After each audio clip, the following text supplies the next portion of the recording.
Assalamualaikum warahmatullahi wabarakatuh. Belah saya Ahmad Amri Firdaus dengan NIM C1C020087 dari kelas R010 Prodi Akuntansi dengan mata kuliah akuntansi syariah akan menyampaikan materi mengenai makna Islam, dasar-dasar ajaran Islam, hukum Islam, klasifikasi hukum Islam, sasaran hukum Islam, dan tujuan syariah. Masuk materi yang pertama yaitu mengenai makna Islam. Menurut Dr. Kiai Haji Zaki Mubarok MA, pengertian Islam secara terminologis adalah atau istilah agama, khususnya agama Islam adalah peraturan-peraturan Allah yang diwahyukan kepada Nabi dan Rasulnya sebagai petunjuk bagi umat manusia agar mencapai kebahagiaan di dunia dan di akhirat. Agama Islam disyariatkan Allah Subhanahu wa Ta'ala kepada para Nabi dan Rasulnya berdasarkan pada satu ajaran dasar, yaitu monoteisme murni atau tauhid, dan satu tujuan yaitu memperoleh kebahagiaan di dunia dan di akhirat, atau hasanah fil dunya wal karimah. Kedua yaitu dasar-dasar ajaran Islam. Dasar-dasar Islam kemudian dibagi menjadi tiga, yaitu akidah, syariah, dan akhlak. Yang pertama yaitu akidah. Akidah dalam Islam dapat didefinisikan sebagai perjanjian manusia dengan Tuhan yang berisi tentang kesediaan manusia untuk tunduk dan patuh secara sukarela pada kehendak Allah. Akidah merupakan akar bagi setiap perbuatan manusia. Manusia yang menyatakan tunduk dan patuh secara sukarela pada kehendak Allah, pasti dampak perbuatannya akan bermanfaat bagi manusia lain yang ada di sekitarnya. Yang kedua yaitu syariah. Syariah dapat didefinisikan sebagai peraturan Allah yang diberikan kepada manusia melalui para nabi agar manusia hidup selamat di dunia maupun akhirat. Dengan kata lain, syariah merupakan bukti dari akidah. Secara garis besar, peraturan Allah yang diberikan kepada manusia terbagi dua, yaitu ibadat dan muamalat. Yang ketiga yaitu akhlak.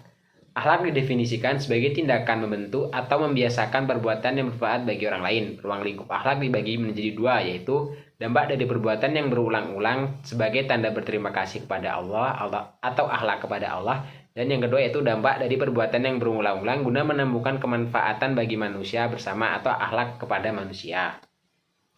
Selanjutnya yaitu mengenai hukum Islam. Menurut hadis Mu'az bin Jabal, sumber hukum Islam ada tiga, yaitu Al-Quran, Al-Sunnah atau Al-Hadis, dan Istijah atau Ra'yu. Yang pertama, Al-Quran. Al-Quran merupakan sumber ajaran paling utama dalam Islam. Al-Quran diturunkan kepada Nabi Muhammad SAW secara berangsur-angsur. Dengan diturunkannya Al-Quran, sebenarnya telah cukup untuk menjadi pedoman rujukan serta sumber bagi manusia dalam menjalankan kehidupan. Yang ketiga, As-Sunnah. Dalam buku Islam Agama Universal karya Dr. Kaili HD MA, terdapat pengertian sunnah secara terminologi Islam, yaitu sunnah sebagai perkataan, perbuatan, dan keizinan Nabi Muhammad SAW. Sunnah memiliki fungsi sebagai penafsir, pensyarah, dan penjelas mengenai hal-hal yang telah ada dalam Al-Quran. Sunnah berdasarkan bentuknya terbagi menjadi tiga, yakni fi'li atau perbuatan Nabi, qauli yaitu perkataan Nabi, dan takriri atau persetujuan Nabi. Yang ketiga yaitu ijtihad. Sumber ajaran Islam yang ketiga adalah ijtihad. Ijtihad berarti penggunaan rasio atau akal semaksimal mungkin guna menemukan suatu ketetapan hukum tertentu yang tidak ditetapkan secara tegas dalam Al-Quran dan As-Sunnah. Ijtihad dilakukan oleh para imam, para kepala pemerintah, para hakim, dan para panglima perang untuk menemukan solusi dari permasalahan yang berkembang di kalangan mereka berdasarkan bidang mereka masing-masing. Selanjutnya, klasifikasi hukum Islam. Hukum mengenai taklif atau penugasan atau pembebanan diklasifikasi menjadi 5 jenis hukum di dalamnya. Yang pertama yaitu wajib. Wajib adalah sebagai sesuatu yang dilakukan pasti mendapat pahala dan jika ditinggalkan mendapat dosa. Contohnya sholat. Sunnah. Sunnah adalah segala sesuatu yang jika dilakukan mendapat pahala dan jika dilakukan tidak mendapat dosa maupun pahala. Contohnya puasa Senin Kamis. Yang ketiga yaitu hukum haram. Haram adalah segala sesuatu yang jika dilakukan mendapat dosa dan jika tidak dilakukan mendapat pahala. Yang keempat yaitu hukum mubah. Mubah adalah segala sesuatu yang boleh dilakukan atau tidak dilakukan di dalam agama. Contohnya makan dan minum. Terakhir yaitu makruh. Makruh adalah segala sesuatu yang jika ditinggalkan lebih baik daripada mengerjakan. Contohnya memakai cincin emas bagi laki-laki. Sasaran hukum Islam. Hukum Islam memiliki 3 sasaran, yaitu penyuci jiwa, menegakkan keadilan dalam masyarakat, dan mewujudkan kemaslahatan manusia menurut Zarrah pada 1999.